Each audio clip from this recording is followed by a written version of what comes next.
This is Pastors Live, a Rev FM production podcast. Join Pastors Dave, Ty, and Shane for a fresh, fun, and often unpredictable take on faith, the Bible, and the world around us. Hey everybody, welcome to Pastors Live. It's Monday, it's April 13th. We hope that you're enjoying Idaho spring. And I have to point out, I did appreciate that it snowed on Good Friday. I just thought that was crazy. The one time we get snow. Yeah. I looked at it, I thought about shoveling, then I realized it was going to get warm. I think it's poetic. I just love it because the scripture says he will wash us white as snow, dude. I was like, okay, even though I hate snow, this is awesome. We had like the most mild winter in, 18 years or something like that? It's been a long time. Yeah. Of course it would snow on Good Friday. Absolutely. But I like your perspective, Shane. Yeah. You're very Pollyanna. Though our sins are as scarlet, he shall make them white as snow. So that was great. Hey, we've got some wonderful people here in the studio today. Thank you, Pastor Dave. You're welcome, Dave. We've got Gary Austin, the voice of the Valley, the man, the myth, the legend. Hey, guys. So, Gary, we're thankful for you. He is our producer and our editor. And so if anything ever sounds weird, that's his fault. If we sound weird, that's our fault. Yes. We've got Pastor Shane is here today. Hello. Pastor Dave is here. God bless you guys. And then we have Dennis and Susan who have joined us today, and we're really thankful for. And your last name? Mansfield. Mansfield, as in Dennis. That is correct. There we go. Okay, so I wanted to say McGrath, but that's who you replaced, and so that's how I was confused I am there. a failed shadow to Dave McGrath. but I do bring his best wishes. Oh, well, I'm so glad. I'm so glad. Now, you've had a very interesting life of ministry, but you guys were talking before the mics went live. You were just recently in Ireland. We were. So 3 years ago, we had a wonderful time of heading off there to really enjoy the island and to find my roots, because I wanted to find my grandfather's father, his grave. His son was the one that came to America. His son, McGuire's last name, is why I am an American, and I'm not sitting here with a brogue, or at least the brogue that I have is real. Right. Yeah, right. There you go. Right. Okay. So because I know that I'm feeling a little out. You're outnumbered, man. I am outnumbered, but the Vikings still have a place. So I'm just saying. We love you too. Yeah, I know. Ty and I are going to disagree on this, because there is a section on the east side of the island, Orr family. that the Orr family, but your family was Well, H-O-R, possibly, right? We're still working on that, because there's the Horan family or Horan family, and so there's when was it changed? How was it changed? We're still working on that. I still might be related to J. Edwin. We don't know yet. We're still working on some of that, because I'm still from that area. And of course, David Guzik gives me a bad time about that every time I see him. So, he's like, any more news on Edwin, say J. Edwin. And I'm like, well, we're still working on it. So we talked about that the last time I saw him. Right. So, because as soon as he saw my last name, because he was so close to J. Edwin and his wife and all those things, he's like, "Are you related?" I'm like, "I have no idea." See, that's the difference between me. I would have lied right through my teeth. Yes, absolutely. Spent many a Thanksgiving with him. Yes. So, but yes, we all have. Apparently, there's quite an Irish kick up here today. So I got.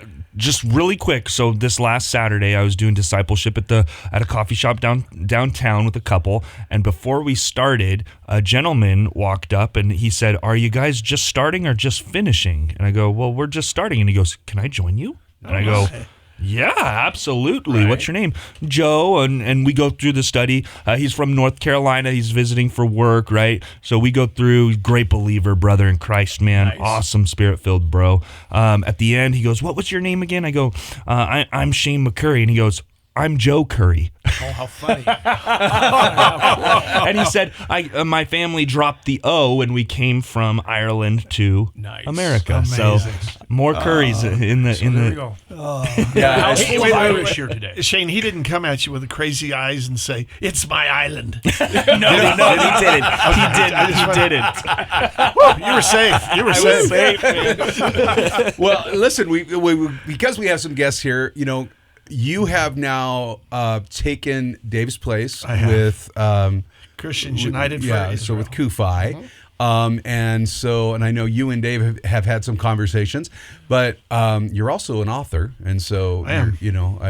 My understanding is you're pretty prolific. I've published 11. I've got the 12th one ready to go. Here, okay, yeah, good for you. I'm probably gonna finish my dissertation before I attempt that. I have other things to do right now. Well, it's a hard thing. It's a hard thing to do a dissertation. Yeah. So that's the research keep plugging. part. Yeah. Keep showing up. That's it. You just keep showing up. That's the whole point, right? Right. And National Keep Showing Up Day. that's Very right. good. What is What? Keep Showing Up Day? Look at What? that. What? It's National Keep Showing Up Day. Yeah. Well, you know what? And speaking of that, You I didn't hope tell us you were people a show up prophet, at church. Dennis. That was really good.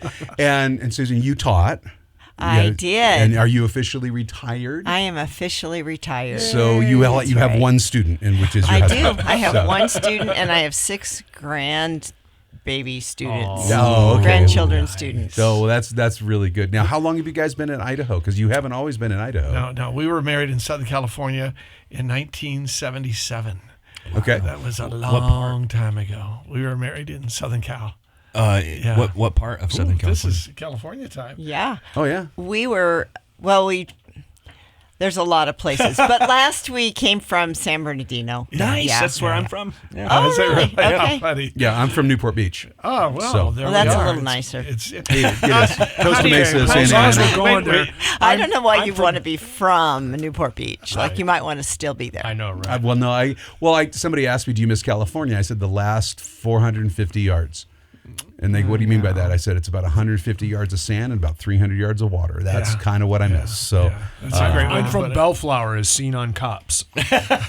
so one of my favorite. So Wait. You were never on the show, though, were you? That you know well, of. lifeguard food ministries was. Lifeguard Food Ministry was. Yeah. So A lot of my friends were. Dave tells me this. So I meet Dave many years ago. I'm in Yeah. California. We're at Bellflower. He's shown me the food ministry, and my wife and I were watching Cops.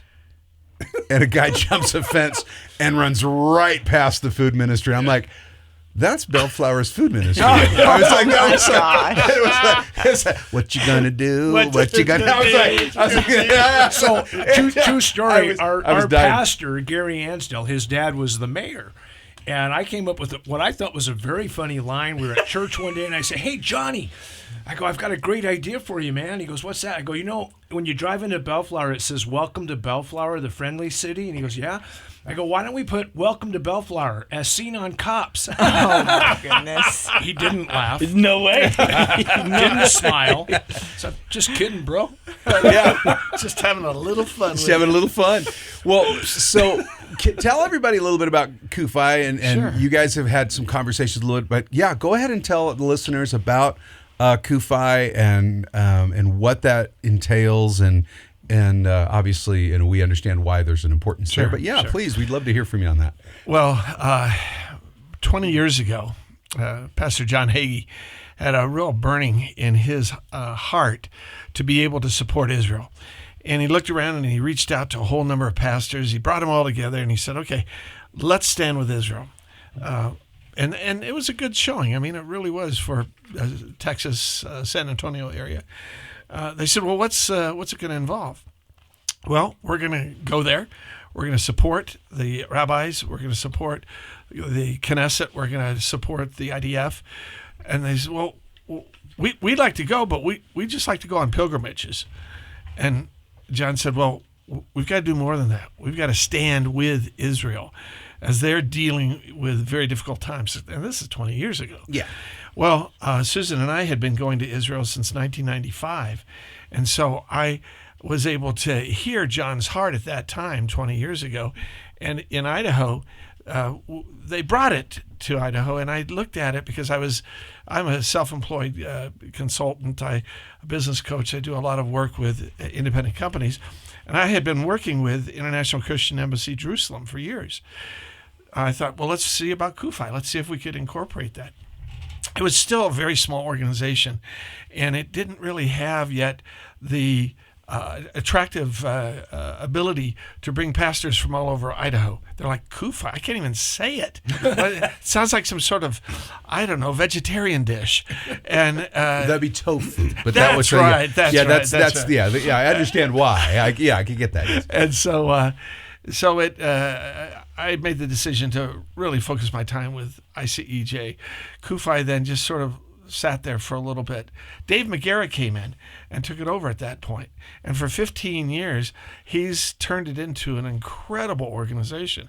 While this Idaho branch of CUFI has grown, pastors from all over basically the 3 points of Idaho have been going to Israel, and have really had an enjoyable, not pilgrimage experience, though that's there, but really an educational experience to understand the IDF, to understand the different rabbinical orders, to understand when you go into Old Town Jerusalem and you're walking around and you hear the Jews say, "Oh, let me get my cousin to help you," and this cousin greets you with Salam alaikum.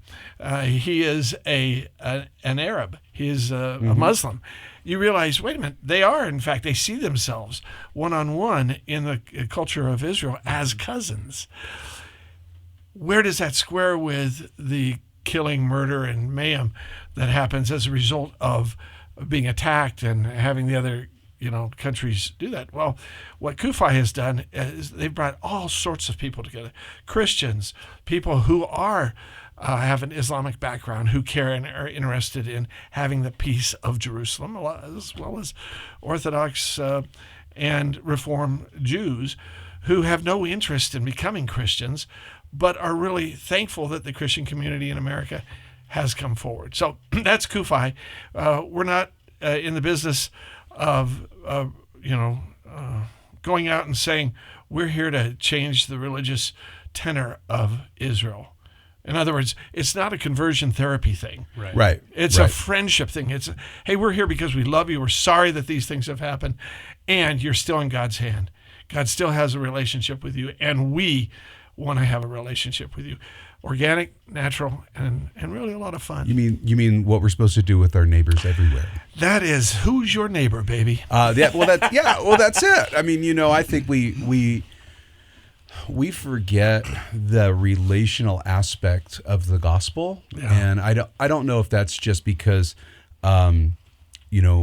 we've Scott McKnight talks about that, the decision gospel and the history of the decision gospel, and say a prayer and then we never need to see you again until we bury you, and then we get to tell everybody you're going to heaven, which is a dangerous form of Christianity.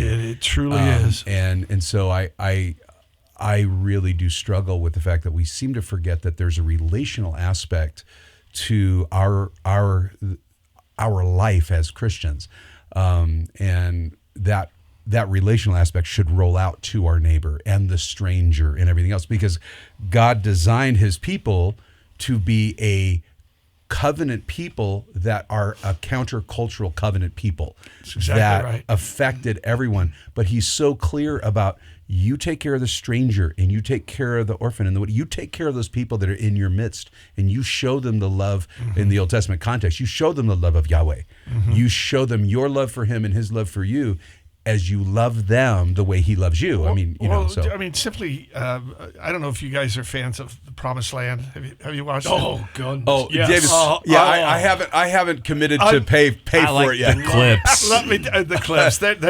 Yeah. We sat the other day watching it. Our son, and some of his friends, and I laughed because it nails the issue, for example, of Egyptians that came with the Hebrews across the water, or the dry land, and we're part of it, part of that community.